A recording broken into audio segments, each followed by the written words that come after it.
So our third match of the night, John Roe and Chloe Payne stay out in the arena after that disappointing loss in the last match. They're joined by Paul Lumbard and Fran Calvert, the losers from the first match. Positives to be taken though, as we touched on in the studio, and particularly I think for John and Chloe, they got themselves nicely back into that match. It was a match they were never really in, but they did have a chance at least to get a bit of warm-up. Yeah, just as we see Chloe break there. Makes a couple of balls. See John pointing there to play the plant, hold on the one that's in the bottom left, and if this goes, you feel like this frame should be theirs.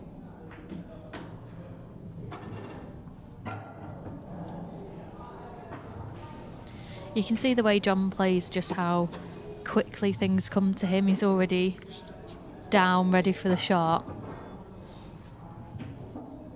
It's just his pool brain works very quick. He's just so comfortable in this situation as well, isn't he? I mean, he obviously wants to do well, and he clearly does still feel some pressure, but he's been out in this arena enough in Pro Series events, and he had that good pairing with 𝗪𝘁𝗁𝘁𝗵. They were always such a popular pairing in the Pairs Cup. Played some great matches out in this arena. Yeah, just as we saw there, John said kind of leave me high and I'll take the 8-ball into the middle right. He still can play that, but it was just a little bit more difficult where the white was, and dealt with that really well. And this again, it's been a very solid start. We've had another one off the break in the first Scotch frame. Yeah, that's much more like it. You can see from Chloe's face, just a nice moment. You'll see a lot goes into coming to these nights. You practice for them, you travel up. It's nice to get something out of it in terms of wins and in terms of just good moments like that where you show what you can do. Yeah, and from Chloe's perspective, I think that's 2 frames that she's played in or had a go in and not missed a pot. It's been really, really good so far from Chloe, albeit a small sample size because she was kind of frozen out of that last match, but can only play what's in front of you. Wow. We saw the 8-ball fly in there. I thought that was going to be golden. I think the white was the one that got in the way there. That was a crunching break, wasn't it? That's the yellow. Oh, yeah, you're right. That 8-ball was tracking towards the pocket.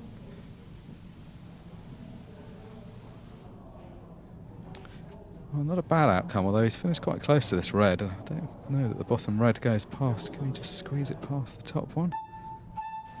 It's a thin clip. Oh, he could. Yeah, well, that makes all the difference. Paul's been responsible for the quickest clearance of the evening so far in frame 3 of his first match. That match got away from them though. That was the only frame they won in the end. Even though there were some strange moments in that first match, Fran and Paul losing both the first 2 frames when really they should have won them, there were a lot of positives to take. How steady Paul was at the table was one of the main positives. Looked very comfortable out there. Yeah, and he looks still as comfortable now. I think he's he slowed the pace down a little bit. Just making sure of this clearance. He knows that, as you said before, Mark, that if you're going to lose this, then you are out of contention of winning the group. Unfortunately, that means that you are out. So being 1-0 down is just making sure of this clearance.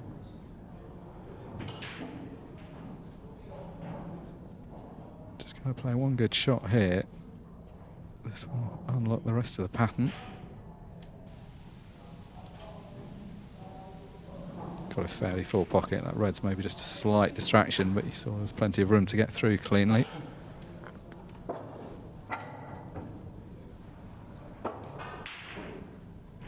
It does feel like the standard of play generally has lifted. If Paul can complete this clearance, this is going to be a very solid start to this match. it's going to mirror the start that we had in the previous match. If Paul can pot these last 2 balls.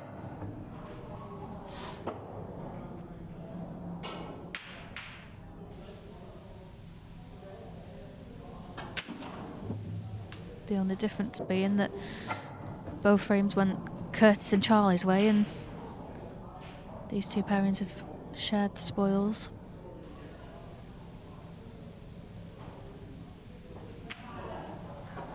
Very good indeed from Paul Lumbard.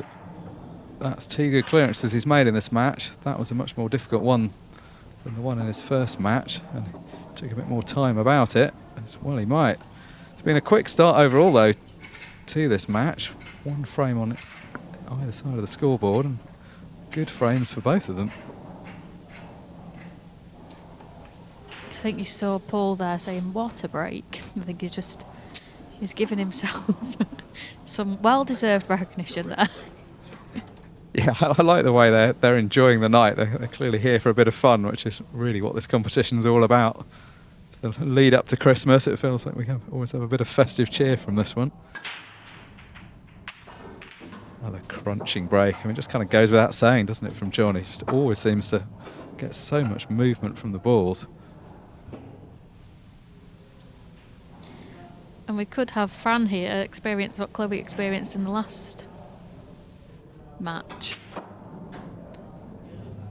And that Fran hasn't been to the table yet. Still a bit of work to do here, especially that red on the right-hand corner. John's a great player with lots of experience, but there might be something in his head knowing that he has rattled 2 important reds in the previous match, whether that's still kind of in his mind. Just as that's gone quite wrong. He's played that into the rail before hitting the red. Potentially was concerned about making both balls, and that's why he hasn't hit the red straight directly onto the one over the pocket, but there was always a risk there that one was going to go safe. So 𝗏𝗏𝗃 was looking shot when he got down for it, but that's made all the difference. If that ball stays over the pocket, it's a completely different equation. May just be able to squeeze this. You see he's loading up the left-hand side there. Wow, pulls out the trick shot in the end. That's a great recovery pot. May have looked easy, but he seemed to play with a lot of side. Just clip the cushion first and flick the ball in. He did get fortunate there with the knock from the knuckle. Means that he landed on the ball to the top.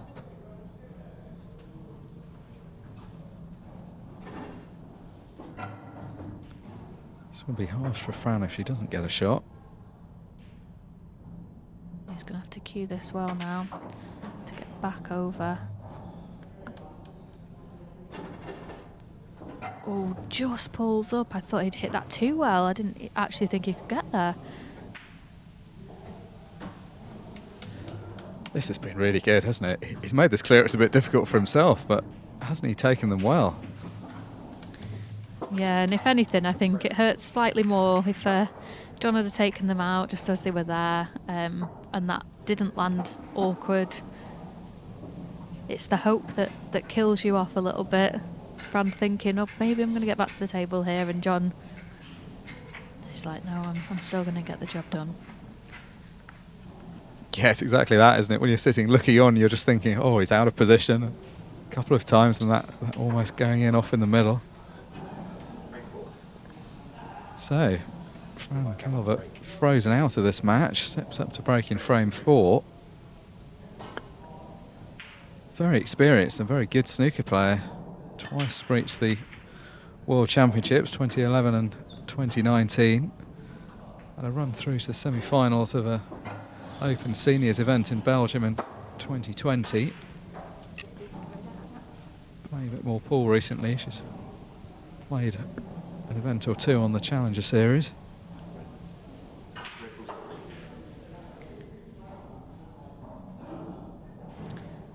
I think Fran as well has been getting a bit of coaching from Jimmy. Croxton. Red Bull's in play. Been helping her game a lot. It's really good to see people kind of investing in their own game, putting time in and getting their rewards. Yeah, that's been the tale of 𝗟𝗏𝗡𝗚 from the start, hasn't it? There's just been a bit more to play for, so it's been a bit more of a reason to be investing the time. We've seen a lot more of the pros dedicate themselves, players like Jimmy Croxton, dedicating themselves full time to the game, both playing and coaching.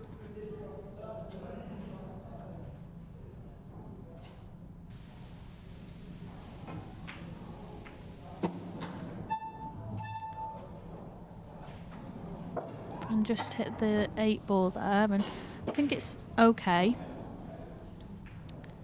She's just mindful of how I'm going to work out the red that's next to the yellow.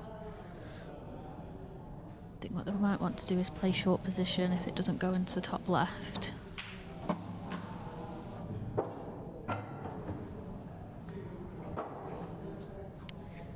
Ball's just over hit that one.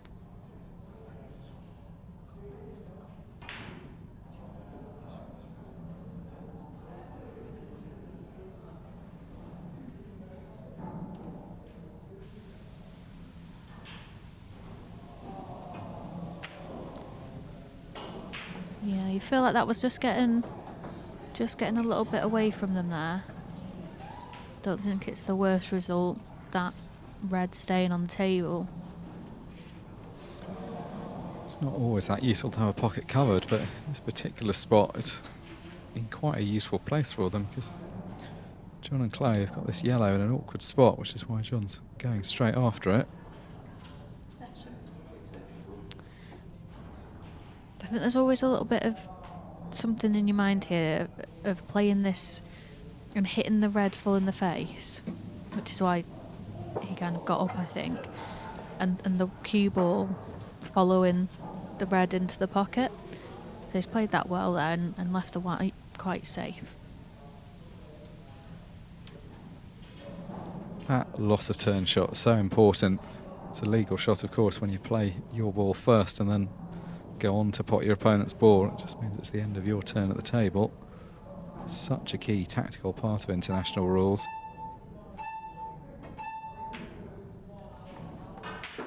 No attempt at a pot there, just trying to get the cue ball safe and develop that red.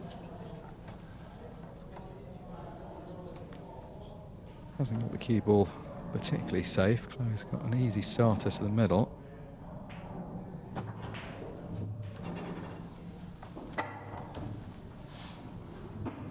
Big frame this. The difference between 2-all and 3-1 when there's only going to be 5 or so minutes remaining is huge in this format.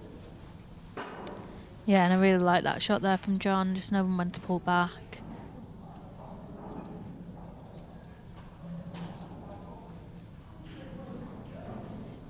I'm seeing a whole lot of safety play tonight, but makes absolute sense the way this frame's developed. That's a good hit from Fran. Yeah, I think we spoke about it earlier that we don't see a lot of safety play in general in this shorter format, because people feel like potentially they have to go things and they don't need to. But I think Jaden was a prime example, playing 2 weeks ago with Savannah, and he managed the shot clock perfectly well, didn't chase anything, got an opportunity and won the frame.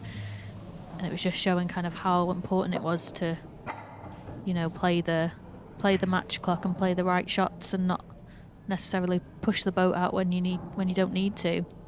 Just as we see on cue, John pulling back again. Just like I set that up, wasn't it, Mark? Perfect timing. Nice when it works out like that. He's played that well, actually. That wasn't a particularly easy safety to play from the position he was in. You've got to be quite delicate with those ones. Getting a hit here is important, because ball in hand makes it easy for John and Chloe to remove the difficult yellow at the top of the table. Okay, you're giving away a shot, but at least you're making them play for it. They've actually got a pretty good angle if they do want to go up for that yellow off this ball.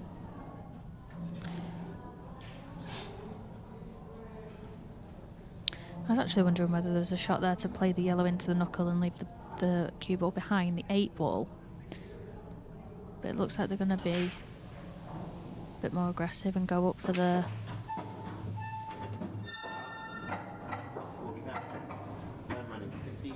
Trying to develop their ball that was tied up near the 8 ball, and that's gone all wrong. Yeah, I'm not sure what happened there actually, because the yellow next to the 8 ball's gone as well. We missed that on the camera angle. Oh, that's an unforgivable miss, really, with ball in hand. Yeah, it's a bit rushed there from Fran. I think she heard the beeps, and they throw the best players off, the most experienced players. It's never easy to get used to those.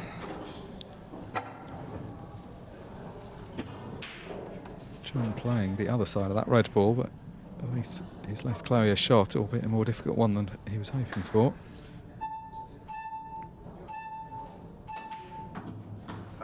That was always the problem. It was very close to an in-off. It felt like she had to do something with the cue ball.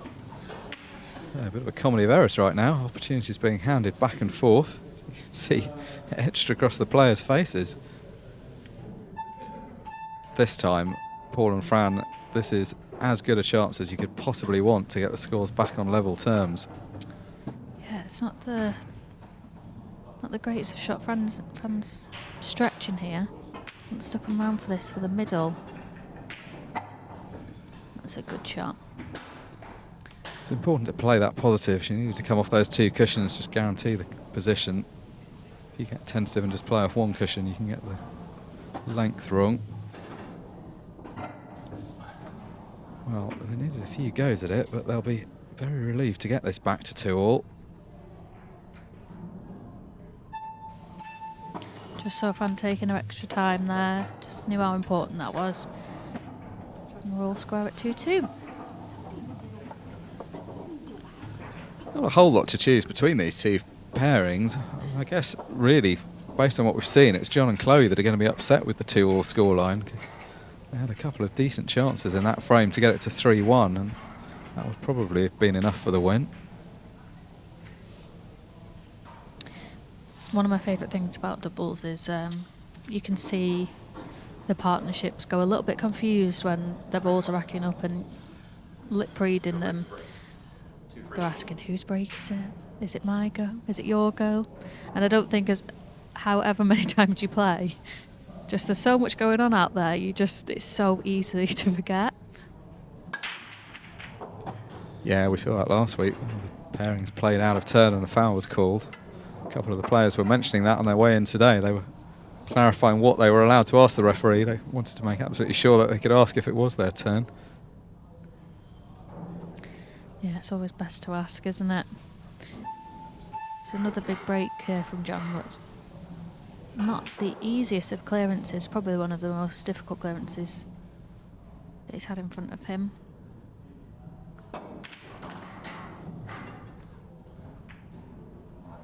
And that has gone probably as worse as it could have done. I don't know if that yellow's just popped out. And you can see that to the bottom right corner.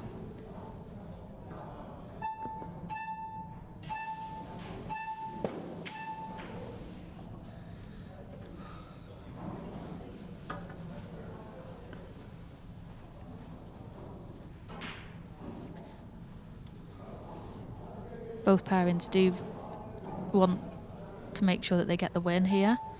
They've both had a loss in the group, so a win's super important. We did hear the clock go then, but I think that was an error with the clock. There was enough time. Paul didn't foul then. Draw's not a disastrous result, but it's just one where things aren't in your own hands. You'd really rely on the other pairings involved in the evening then drawing their matches. This is really a kind of must-win situation for both of these pairs.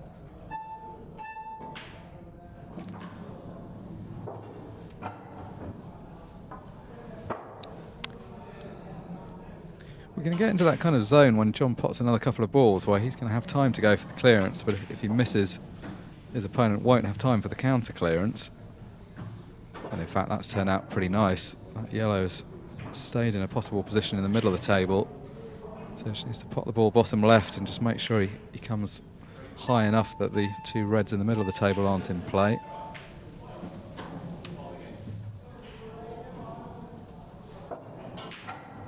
It looks like he's as good as he could have got on that. Potentially can use the red if he needs to, just to screw back into the red and hold for the 8 ball. I think he did try and do that to try and hit it full in the face, but got the thin side of things, but it's worked out very well for him. And what an important clearance that was. 21 seconds remaining on the match clock. Absent a golden break, it will be John Roe and Chloe Payne that get their first points of the night. They will be right back in it if they get the 2 points here. That will leave 3 teams each on 2 points. They've played one more game than the other two, but not out of it.